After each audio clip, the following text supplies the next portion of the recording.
এখনো তো আসছে না। আপু, রীতি তো এখনো আমার হয়নি। হয়নি হবে? তুই ঋতুকে কতটা ভালোবাসিস সেটা তো দেখতেই পাচ্ছি, তাই তো ঋতুকে দেখানোর জন্য আমাকে এখানে নিয়ে এসেছিস। আপু, ঋতুকে দেখে যদি তোমার পছন্দ হয় তাহলে তুমি বাড়িতে গিয়ে আব্বু আম্মুকে বলবে। ঠিক আছে, তোর বিয়ের ঘটকালিটা না হয় আমি করলাম, তোর বিয়ের ঘটকালিটা আমি খুশি মনেই করব, আমার কোনো সমস্যা নেই। কিন্তু এখনো আসছে না কেন? আপু, মনে হয় কাছাকাছি এসে পড়েছে। তোর মনে হলে তো হবে না, তুই ওকে ফোন দিয়ে জিজ্ঞাসা কর কোথায় আছে।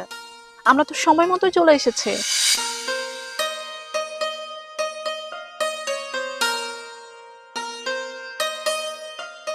আপু, ঋতু তো ফোন ধরছে না। সময় মতো না এসে তোর ঋতু তো প্রথম দিনই আমার মেজাজটা গরম করে দিল। ফিউচারে যে তোর কি হবে, মানুষের টাইম